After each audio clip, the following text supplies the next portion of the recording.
votes for Britain to remain in the EU or to leave forever and go alone. The EU referendum is not about the future of the Prime Minister Boris Johnson Punch and Judy show, but the future of millions of working people and their jobs and rights our membership brings. An exit from the EU would be a massive blow to our national interests. A British government that stands outside the EU will struggle to have its voice heard. The EU affords Britain a platform, not just to shape its own future, but to take part in writing the rules at a European level. An exit from the EU would be a massive blow to our national interests, shrinking Britain's economy, reducing its standard of living and making its voice in the world, and muting its voice in the world. It would also be a fundamental defeat for the values of solidarity, peaceful coexistence and internationalism that has done so much to define post-war politics of the left. The idea that the left give up and walk away from Europe is worse than absurd. It's a betrayal of what we stand for. We can win this battle precisely because we are fighting at an EU level, with sister socialist parties and trade unionists, where many share our concerns, where we gain clout by teaming up together.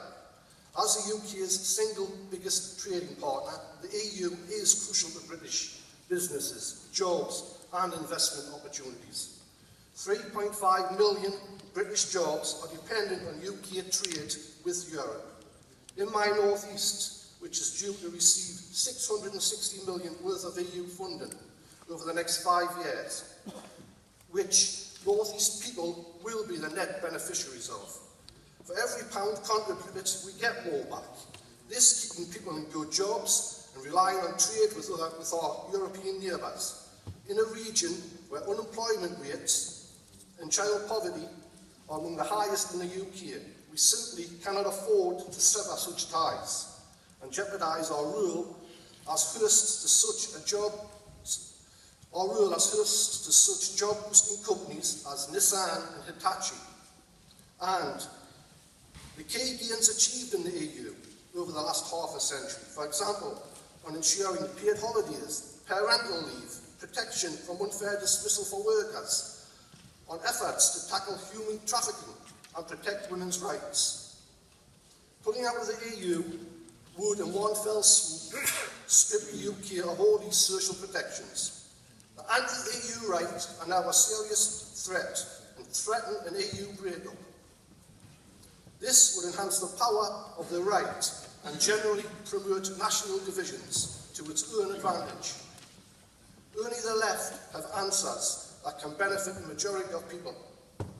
In a reformed EU based on employment and growth, decent services and more urban government, socialists across Europe have to fight to reform the EU, expanding the democratic space for workers to organise in and levelling up economic, social and political rights right across the continent. We fight alongside workers across Europe to strengthen workers' rights. We must accept that the neoliberal pro-austerity pillars of the EU has erected must be brought down. If Labour wants to launch an ambitious insurgent reform agenda for Europe, rather than solely relying on economic and political elites to use their scare tactics, Labour will need to build a new kind of pro-European organisation that goes beyond the elites. Labour has to call for a cultural revolution within the EU to show that it is run in the interest of its citizens, rather than the Brussels-based institutions. The Labour Party can fight if it changes from being seen as a supporter of the status quo to setting a radical reform agenda. As Labour, we fight battles every day, and when we work with our allies, we can win them. That's why the EU has rules to protect consumers, workers and the environment, and deal with multinational companies. We need to develop, improve these rules, but not trigger a race to the bottom by breaking up the EU. A British government that stands outside the EU will struggle to have its voice heard. Friends think we'll be better off if we walk away. Without the EU, the Tories would have signed up to the bilateral deal with all TTIP's worst features. We never shied away from any political battleground, be them local, national or global. What the outers somehow fail to recognise is Europe is just another battleground. The decisions made there affect us profoundly, whether we're part of it or not. Europe was the future once, and it can be again. Please support this composite.